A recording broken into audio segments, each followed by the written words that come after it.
அப்படிங்கும்போது அப்போ எவ்வளோ பெரிய ஆட்கள்லாம் இருந்திருக்காங்க, எவ்வளோ பெரிய விஷயங்கள்லாம் பேசப்பட்டிருக்கு. அதனால் அது அத்தனையும் அழிஞ்சு இன்றைக்கி ஒரு வேறு விதத்தில் மறுபடியும் தோண்டி எடுக்கப்படுது. அது மாதிரியாக இது வந்து காலம் கடந்து தான் எல்லோருக்கும் போய் சேரக்கூடிய விஷயம். ஆனால் நம்மளுடைய கடமை இன்றைக்கி நம்ம பேச வேண்டியது, பேசிக்கிட்டு இருக்கோம். காலம் அனுமதிக்கும் வரை நம்ம இதை தொடர்ந்து போவோம்.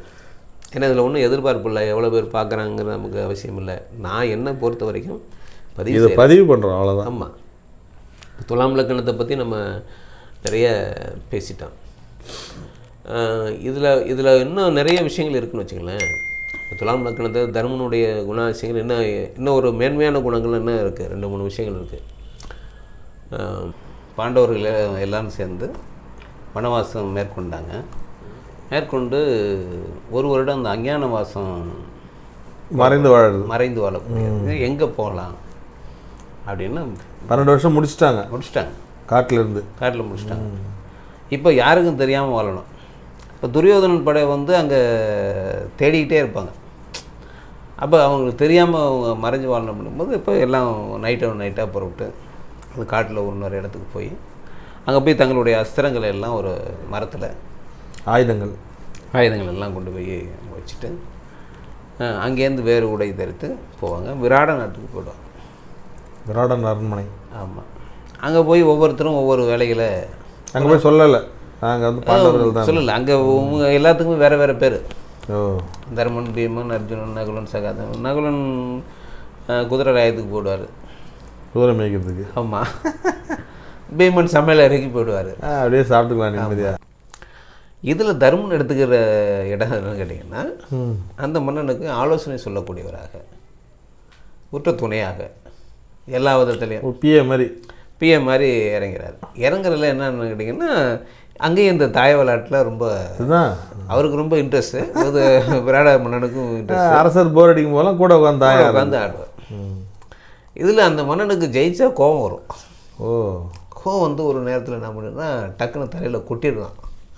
கொட்டின உடனே பீமனுக்கும் அர்ஜுனனுக்கும் கர்ணகடூரமான கோபம் வருது. எப்படி அண்ணனை வந்து கொட்டலாம், வெளியே காமிச்சிக்க முடியாது. அப்போ என்ன பண்ணோம், தர்மர் சொல்லுவார், அப்பா நம்ம வந்திருக்கிறது நம்ம மறைஞ்சு வாழ்றதுக்கு வந்திருக்கோம், நம்ம அவருக்கு இதாக வந்திருக்கிறோம், அதை நம்ம கேட்டுக்கணும், அவசரப்படாதீங்க, ஆத்திரப்படாதீங்க அப்படின்னு சொல்லி இப்போ ஒரு சமாதானம் பண்ணுவார். இந்த மாதிரி துலாம் லக்கணத்துக்காரங்க வீழ்ந்தாலும் கூட மிக லாபகமாக அந்த காலத்தை கடப்பதற்கான உத்திகளை கையாளுவாங்க. சோர்ந்து உட்காந்துட மாட்டாங்க. ஸோ அடுத்த கட்ட நடவடிக்கைகள், அடுத்த திட்டங்களுக்கு இறங்கிடுவாங்க. இதை இன்னும் எப்படி கொண்டு போகலாம், இங்கேருந்து எப்படி முன்னேறலாம் அப்படிங்கிற அளவுக்கு அவங்களுடைய திட்டமிடல் இருக்கும்.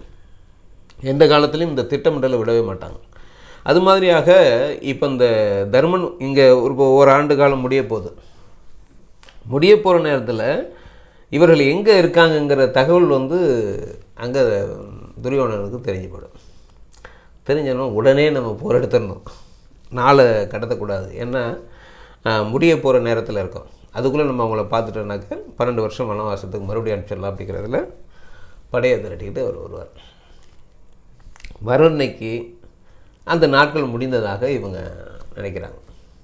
இந்த மாதிரி வர்றாரு, விராட நாட்டையே சுற்றி சூழ்ந்து நிற்கிறாங்க. அங்கே இருக்கிற இப்போ தங்கம் இருக்கிற மாதிரி ஒவ்வொரு நாட்டுக்கும் அந்த காலத்தில் பசுக்கள் எவ்வளோ இருக்குது, அது அவர் ராஜா அப்படின்னு சொல்லப்படுது.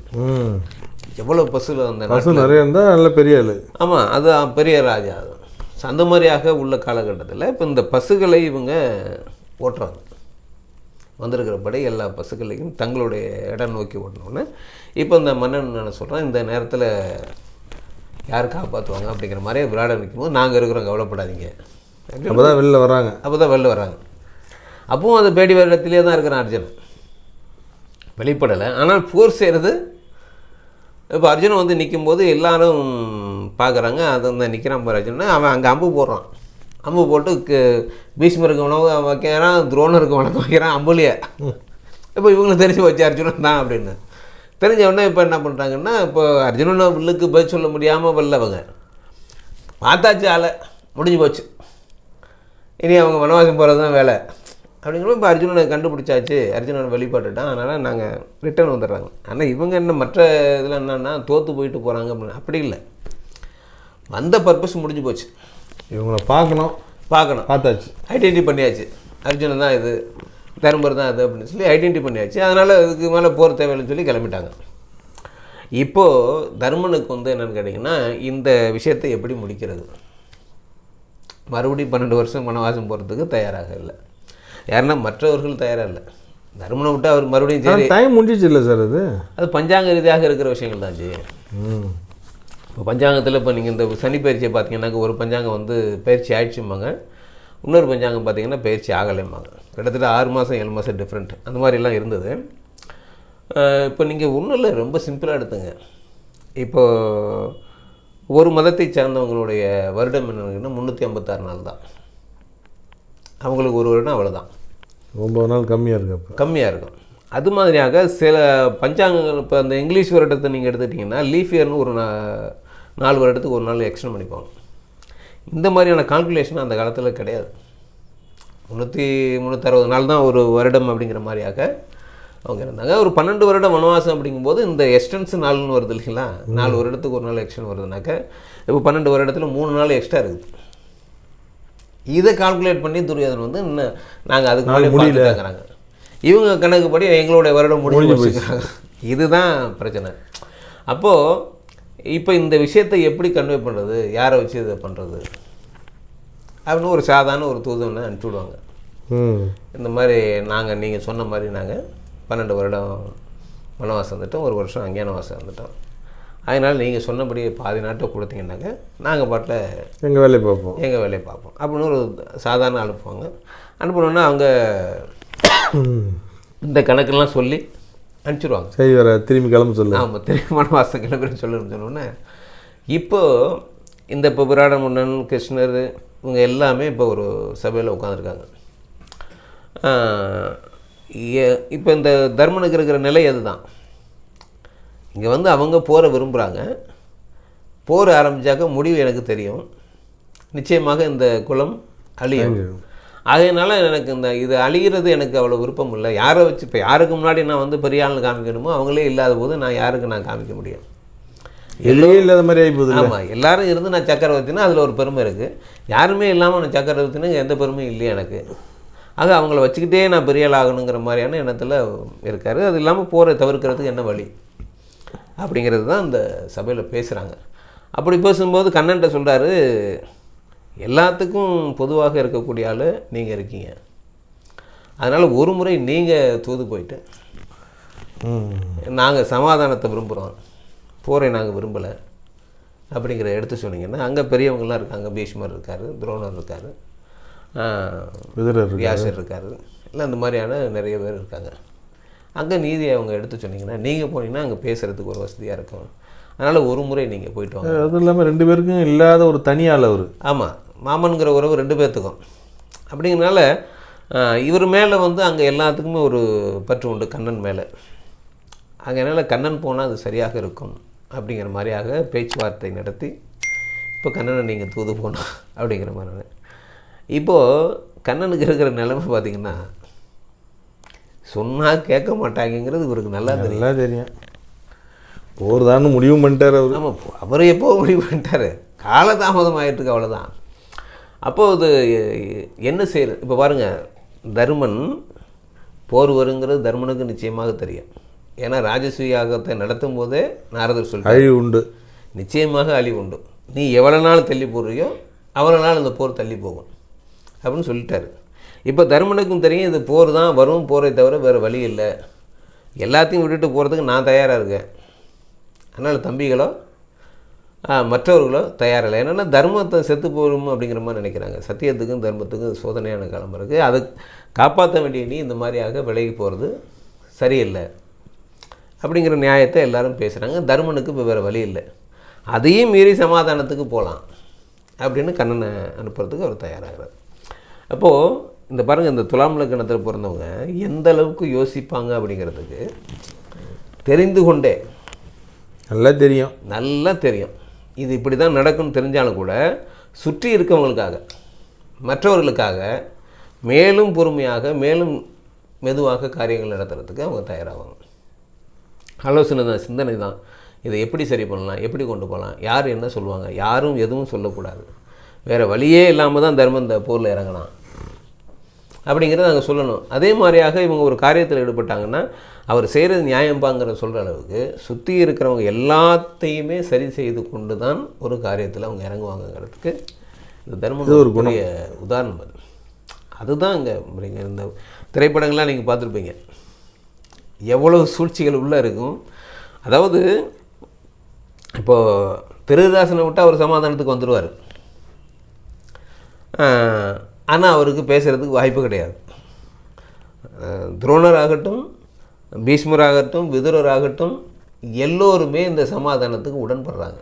உடன்படாத நபர்கள் யாருன்னா சகுனியும் கர்ணனும் துரியோதனன், இந்த 3 பேர் தான். துச்சாதனும் துச்சாதன்னா அந்த சைடு பேக்கப்னு வச்சுக்கலாம். அதாவது ஆறு போகிற வழியில் போகிறது. துரியோதனன் என்ன சொல்கிறாரோ அது பக்கம் போயிடுறது. அது ஒரு பாசம் தானே. அப்போ இவங்களுக்கு தம்பி அண்ணன் தம்பி இருக்கும்போது அவனுக்கு இருக்கக்கூடாதா? அது மாதிரி இதில் விகர்ணன் தான் கொஞ்சம் வித்தியாசமானவன். அவன் அங்கே சொல்லுவான் இதெல்லாம் தப்பு, சமாதானத்துக்கு போங்க ஏம்மா. ஆனால் கேட்க மாட்டேன். மேக்ஸிமம் எல்லாருக்கும் தெரிஞ்சுதான் இருக்குது. இப்போ கையை வச்சா மொத்தம் முடிஞ்சுதுன்னு முடிஞ்சிருந்துச்சு. அதுதானே சகுனிக்கு தேவையான விஷயம். அவருக்கு சர்வநாசமாகணும். ஆமாம், அவரை பொறுத்த வரைக்கும் 2 பேருமே இல்லை, எவனும் மிஞ்சப்பட. சகுனி இறந்துறாருல்ல சார்? 8ஆம் நாள் போல் 9ஆம் நாள் போல் இறந்துறாரு. 8ஆவது நாள் இறப்பார், 17ஆவது நாள் இறப்பார். அதான் முன்னாடி இறந்துறாரு. ஆமாம், இந்த துரியோதனன் இருக்கிறதுக்கு முன்பாக கடைசியாக சாகிறது துரியோதனன் தான். துரியோதனன் தான். அப்போது ஒரு மிகப்பெரிய இதில் என்ன விஷயம்னு கேட்டிங்கன்னா, இதில் ஒரு நீதி தர்மத்தை பார்ப்பாங்க. தர்மன் போர் முடிவாயிடுச்சு, போர் நடக்குது. கடைசி வரைக்கும் தர்மம் போராடினாம்பா. ஆமாம், போர் எடுக்கக்கூடாதுன்னு தூதுலாம் அமிச்சாம்பா. ஆமாம், மீறி பண்ணிட்டாங்கப்பான்னு இவனாலும் நான் இன்னும் அவ்வளோதான். ஆமாம். இப்போ பாருங்கள், கண்ணன் போய் அங்கே இன்னும் மேற்கொண்டு டேமேஜ் தான் பண்ணிட்டு வர்றாரு. தூது அனுப்பிச்சால் போய் அங்கே என்ன பண்ணுறாரு, விதுரர் வச்சுருந்த ஒரு வில்லை உடைச்சாரு. போனிய நேரம் அங்கே துரியோதன அரண்மனைக்கு போக வேண்டியதானே. அங்கே போகல அவர், அங்கே உடைக்கிறாரு எல்லாரையும். ஆமாம், அங்கே கும்பலாகிற ஆளை தனித்தனியாகிறாரு. வச்சு தனித்தனியாகி நீதி நியாயங்களை பேசி இவங்க ஒத்து வர மாட்டாங்கன்னு தெரிஞ்சுக்கிட்டு நீங்கள்லாம் இருக்கிறீங்களா, அதெல்லாம் இருந்து என்ன புரோஜனம், இப்படிலாம் நடக்குது. அது மாதிரி எல்லார் மனசுலையும் ஒரு முதல்ல அவங்கள டவுன் ஆகிக்கிற பெரிய வீரனை, நான் சும்மா பேருக்கு தாங்க உட்காந்துருக்கேன், நான் வந்து எனக்கு இது பிடிக்கலைங்க, ஆனால் நான் உட்காந்துருக்கேங்கிற மாதிரியான ஒரு நிலையை உருவாக்கிட்டார் கண்ணன் போய். அது இந்த போரும் நடக்குது பாருங்கள். இப்போ பீஷ்மர் வந்து பிடிக்கலையே தவிர ஆனால் போரில் நிற்கிறார்.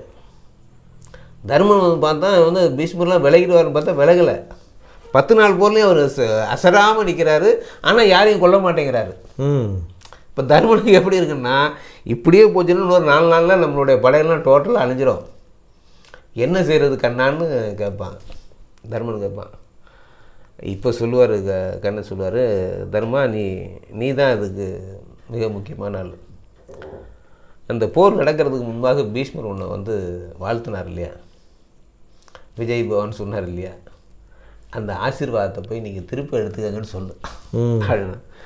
திரும்ப எடுத்துக்கிட்டா என்ன ஆகும், அதுக்கப்புறம் பாரு, அதுக்கப்புறம் நடக்க மாட்டேன் சொன்னோன்னே. இப்போ தர்ம கிளம்பி பீஷ்மரை பார்க்கறதுக்கு போவோம்.